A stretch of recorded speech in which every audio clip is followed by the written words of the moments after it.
Avis à la population, 8 Mont-Blanc vous présente la place du village.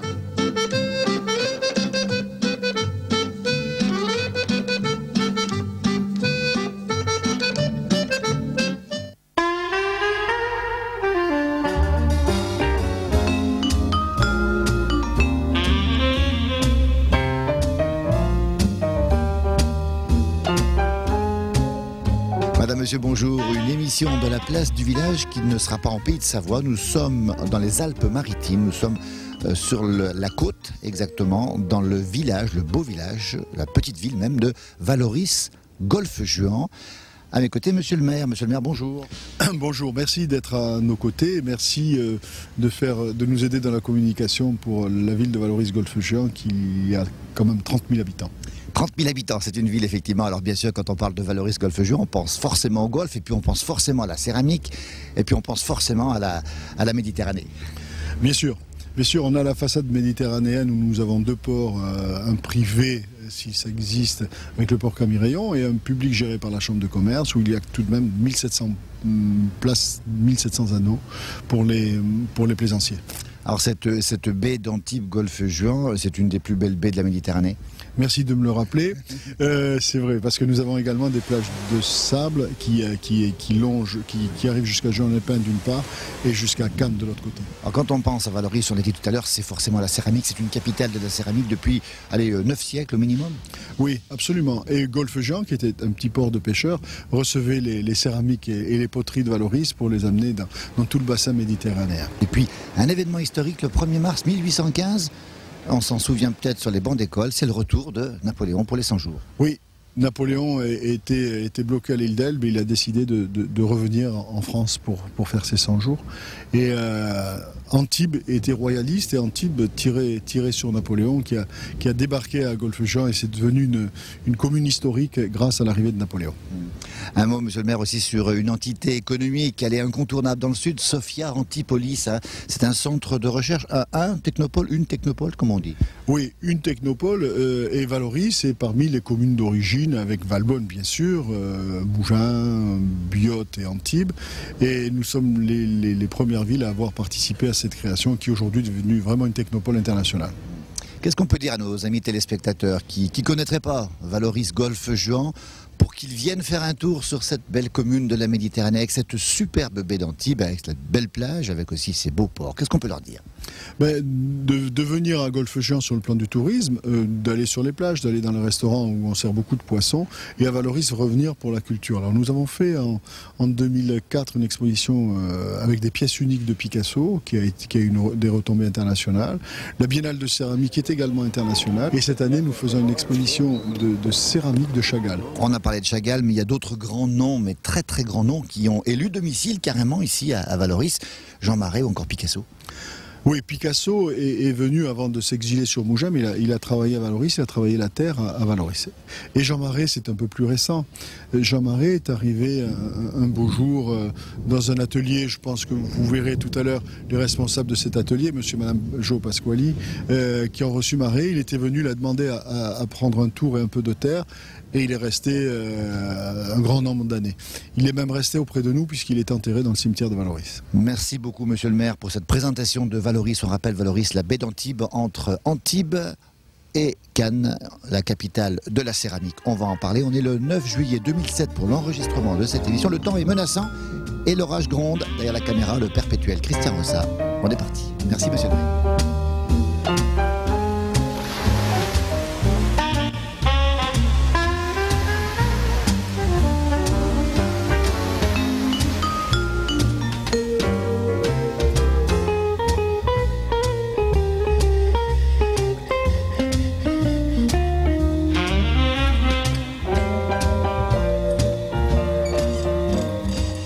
Ici sur Valoris, et quand on est à Valoris, on parle forcément des potiers. Une trentaine de potiers en activité aujourd'hui, et parmi eux, Guy.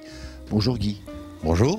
Potier traditionnel de Valoris, c'est pas n'importe quoi. Ah, tout à fait. La tradition de Valoris qui est respectée dans mon établissement, bien sûr.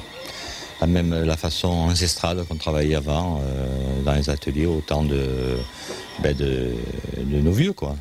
On va d'abord rappeler que l'argile d'aujourd'hui n'est plus récupérée aux portes de Valoris, mais vient d'un peu plus loin. Ah oui, oui, non, l'argile de Valoris n'existe plus. Bien sûr, il y a la terre, on peut creuser, mais maintenant, il n'y a plus de terrier, c'est fini. Donc, la terre est conditionnée à Limoges. Alors Guy, votre spécialité, vous avez beaucoup d'originalité. On voit des potirons, on voit des figues, on voit aussi de très belles... Oh oui, bien sûr. Oui. C'est votre pâte, ça? Ça, c'est ma pâte, oui. Si vous voulez quelque chose des produits, voilà, c'est moi qui fabrique, c'est moi qui l'ai créé. C'est la pâte Alsea, voilà. Comment on reconnaît justement une poterie traditionnelle ici à Valoris d'un potier qui viendrait de l'extérieur, par exemple? D'abord, le produit traditionnel de Valoris, c'est la façon de fabriquer, donc les engobes. Mais bien sûr, dans notre pays, ils le font aussi. Donc la céramique qui est spéciale à Valoris, il faut absolument qu'elle soit signée Valoris et qu'elle possède le tampon. Elle est signée, hein? Oui, oui, bien sûr. Vous voyez, elle est signée, elle est tamponnée. Le tampon de la fabrique qui réside à Valoris. Si c'est ailleurs, c'est pas la peine, c'est pas du Valoris. Bien sûr, il y en a qui fabriquent, mais ça n'a rien à voir, c'est tout à fait autre chose. Alors vous, Guy, vous produisez dans l'atelier et vous n'avez pas de magasin où vous vendez directement. Vous avez plusieurs magasins partout en France et dans le monde même. Tout à fait, tout à fait. Donc à Valoris, j'ai un dépositaire, donc un magasin qui vend ma céramique. Et puis en France, un peu partout aussi. Ça va jusqu'à d'est en ouest, du nord au sud, hein, effectivement.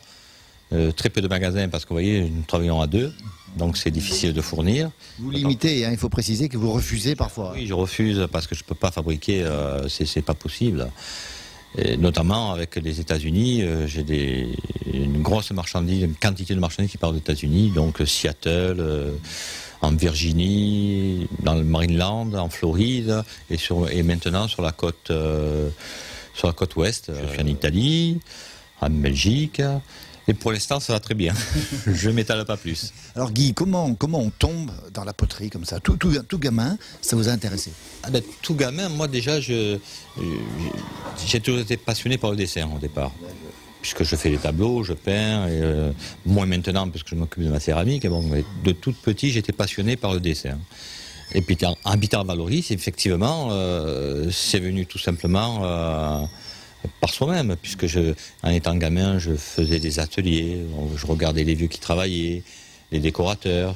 Il ne faut pas oublier aussi que nous sommes un village où Picasso a fait ses débuts en céramique, Picasso, Chagall, Matisse et bien d'autres. Puis Valoris, ça a toujours été un village qui restait un peu à l'écart du temps, si vous voulez. Voilà, donc on travaillait de la même façon pendant un certain temps, et donc tout le monde se côtoyait, on discutait dans les rues, les ateliers étaient ouverts, et donc effectivement, en allant dans les ateliers, ça m'a intéressé, donc j'ai bien regardé le mélange d'oxydes, les petits secrets que peuvent avoir ceux qui ont les ateliers, qui ont démarré avant nous. Il y a des secrets, Guy, vous confirmez qu'il y a bien des secrets? Bien sûr, des secrets de mélange, c'est très important, mais sinon tout le monde fait la même chose. Non, il faut conserver quand même ces petits secrets. C'est pas des secrets énormes, mais ceux qui font que la céramique est ce qu'elle est chez moi et chez d'autres aussi, hein, parce que nous avons tous nos petits secrets, effectivement, de fabrication. L'atelier Alsea, on le rappelle, hein, c'est le prénom de vos enfants d'ailleurs, de 3 enfants. Oui, c'est Alice, Cécile, Arthur, et ça a donné complètement par hasard. Alsea, c'est le nom d'une rose trémière, et ça s'est trouvé comme ça. Alors on a vu des choses superbes. Christian Rossa ne se lasse pas de vous montrer justement ces choses superbes ici. Comment font nos téléspectateurs pour retrouver tout ce que vous vendez, tout ce que vous produisez ici? Comment on peut faire pour le retrouver? Dans les magasins où je suis, et si vous venez à Valoris, chez mon dépositaire, vous pouvez venir visiter l'atelier, effectivement aussi. Vous demandez à l'Office du tourisme, les artisans sont répertoriés. Et puis voilà, donc... Nous, on vous conseille un Alsea, si vous venez par l'Office du tourisme, vous pouvez venir visiter, bien sûr, et puis surtout acheter. Et puis le personnage est assez attachant, pour pas dire très attachant, il a du caractère aussi. Ils sont comme ça, les artisans, artistes, ils ont de la personnalité, tous? Oui, en général, les artistes, il faut qu'ils aient de la personnalité, sinon on ne peut pas créer. Bravo en tout cas Guy, et puis merci beaucoup pour cette visite. On vous encourage bien sûr à venir à Valoris, à découvrir et puis à passer faire un petit tour à Alsea, facile à trouver, Office du tourisme, et on vous indiquera ici. Guy, bon vent, merci beaucoup et à bientôt. Et je vous remercie.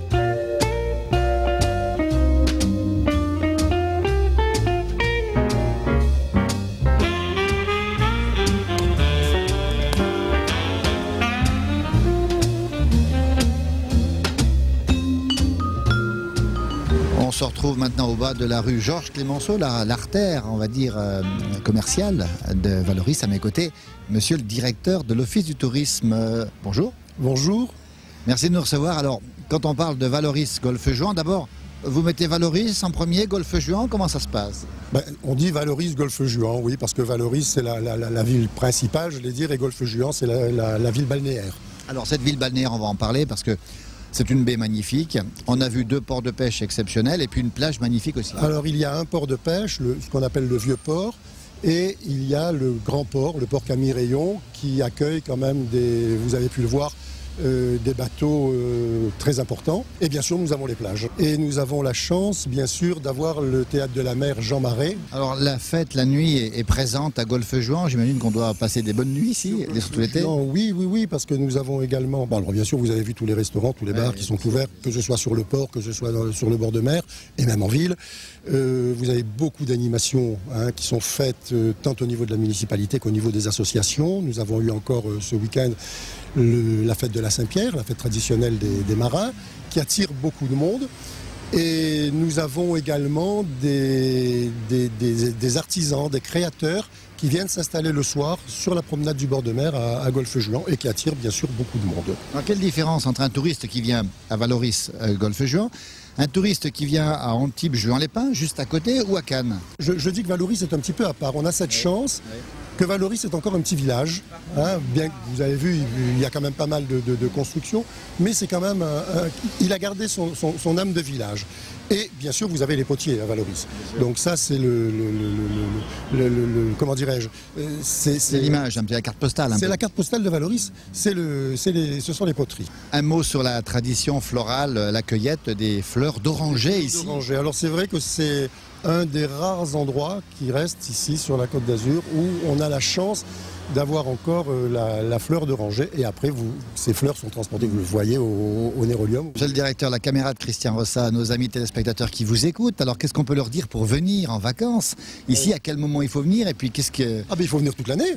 Il faut venir toute l'année parce que vous voyez, on bénéficie d'un temps exceptionnel sur la Côte d'Azur. Vous le savez, on a quand même plus de 300 jours de soleil par an. Quoi vous dire pour inciter les gens à venir ici? Tous les commerçants vous sont ouverts, vous accueillent d'une façon absolument charmante. Et il y a beaucoup de choses à voir. Vous avez des galeries de peinture, vous avez des artistes, vous avez sur le quartier de Golfe-Juan, vous avez bien sûr, je reviens toujours sur ce bord de mer qui est quand même assez exceptionnel parce que nous bénéficions quand même de cette baie de Golfe-Juan, Cannes, qui est absolument unique. Nous avons ces collines splendides. Et je vous dis, on a eu la chance de conserver encore cette petite image de village sur Valoris. Voilà. Merci monsieur le directeur, et puis bon vent à vous, et puis à ce beau village, gros village de Valoris. Merci. Merci.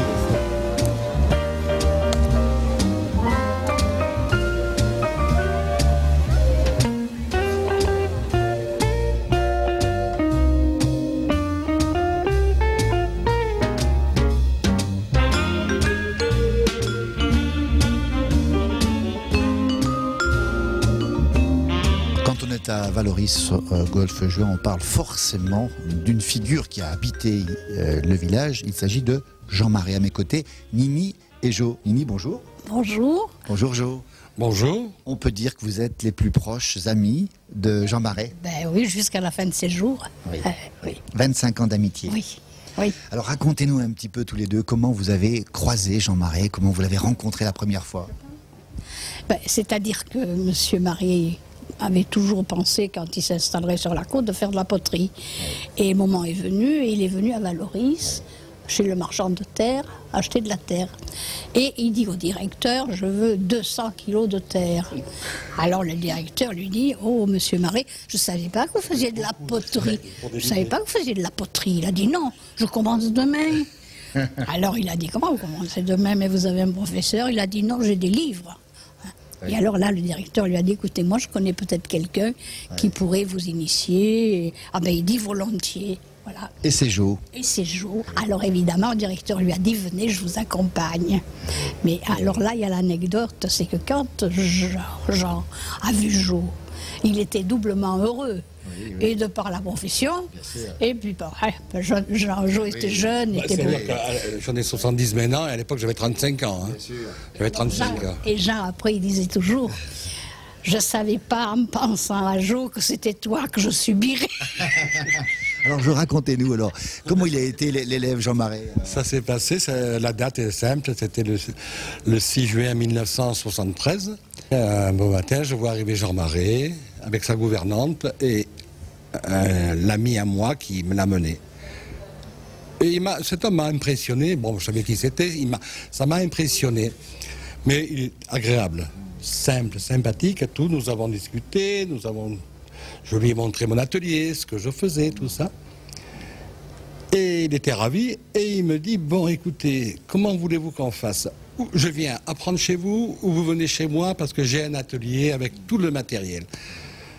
Et moi je lui ai dit, je préfère venir chez vous.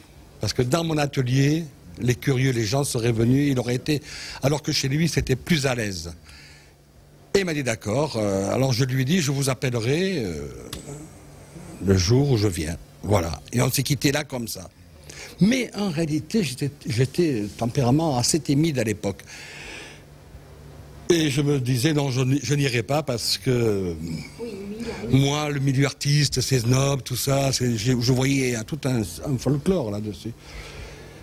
Et j'ai laissé traîner, mais ma femme était au courant. Alors, c'est elle qui va vous raconter maintenant. J'ai dit, écoute, dans la vie, si on est un homme, on n'allait pas. Tu dis que tu vas une fois. Si ça ne te convient pas, tu y vas plus. Mais il ne faut pas avoir l'air idiot. Alors moi, j'ai appelé chez Jean Marais. J'ai dit, écoutez, le tourneur viendra tel jour, tel soir, à telle heure. Ok, tout ça, très bien. Puis très bien reçu, très gentil. Parce que Jo me disait, tu comprends. J'ai dit, c'est quoi qui te gêne? Il me dit, tu comprends, il faut que je lui tienne les mains. Et ben, j'ai dit, tant que tu tiens que les mains. On travaille sur le tour. On travaille sur le dos. Non, mais en fait, ça s'est bien passé. Ça s'est très bien passé. On voit ces œuvres ici à l'espace Jean Marais ici. Ils sont variés. Vous en voyez une partie dans ce qui est la sculpture, la poterie, dans les bronzes, surtout les dessins, les lithos. Jo, c'était un surdoué, Jean Marais. Oui. Oui, oui. Bon, il a eu l'école, comme il m'a expliqué, et puis ça se comprenait, il a côtoyé quelqu'un comme Jean Cocteau.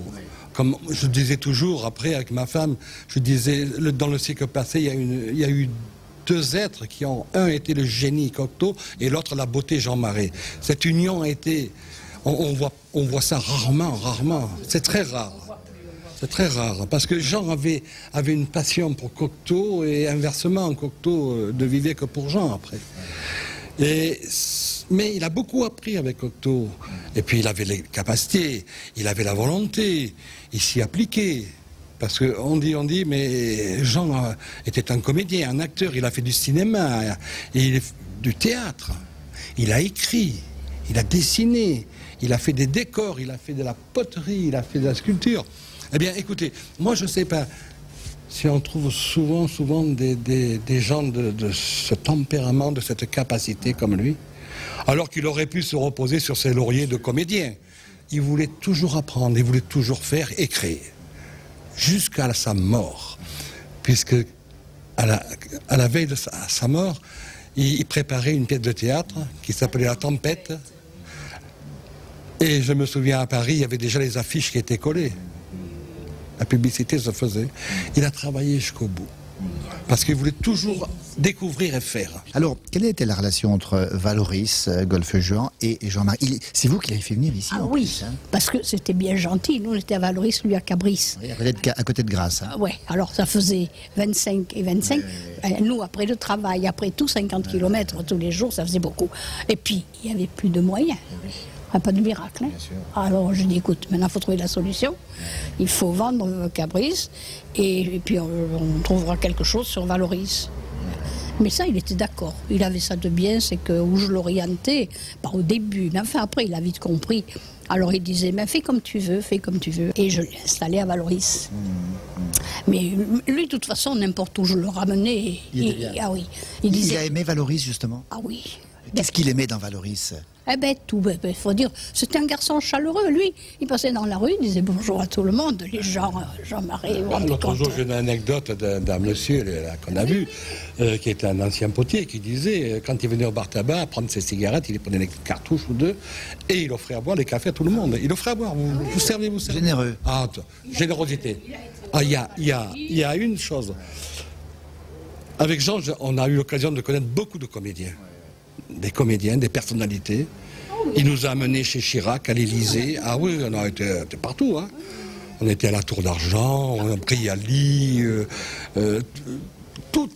Michel Morgan, tout ça.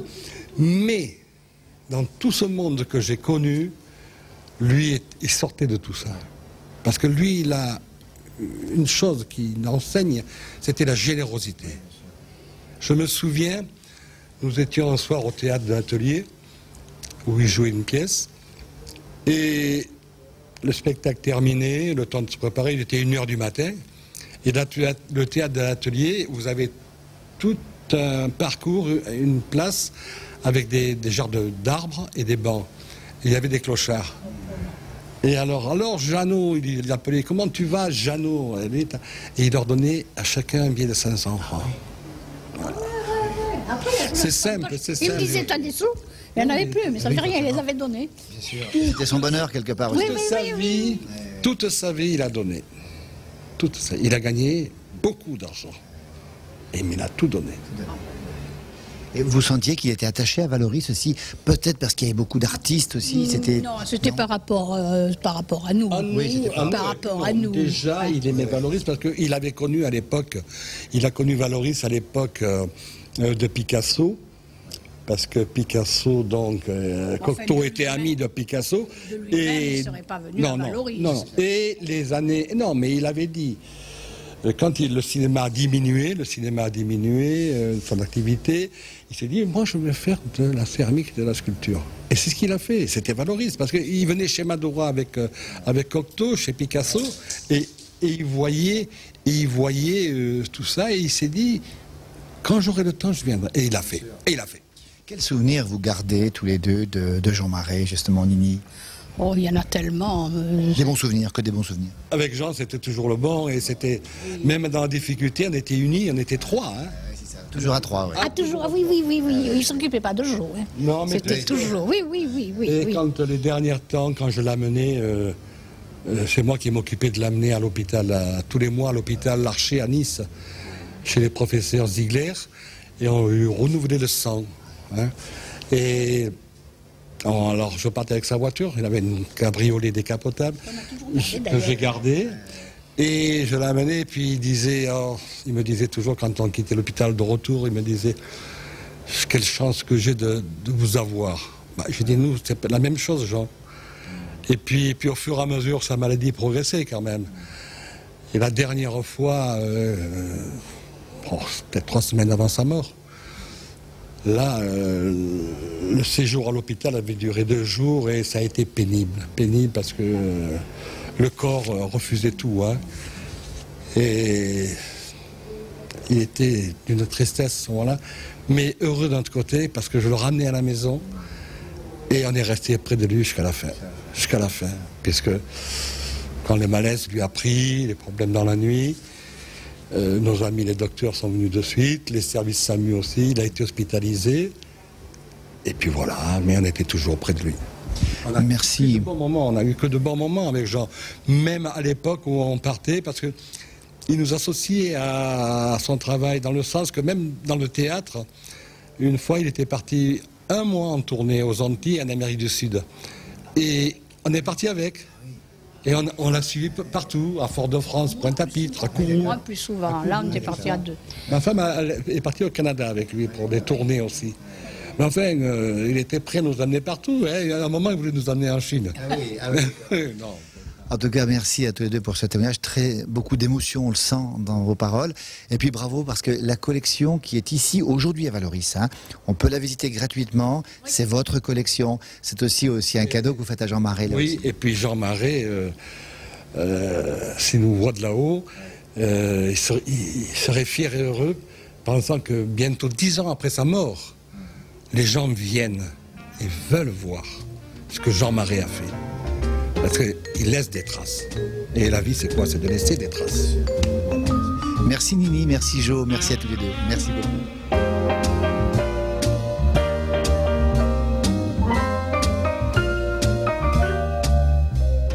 Voilà, c'est devant la belle statue de Jean Marais, la rebellicière, hein, que nous terminons cette émission de la place du village.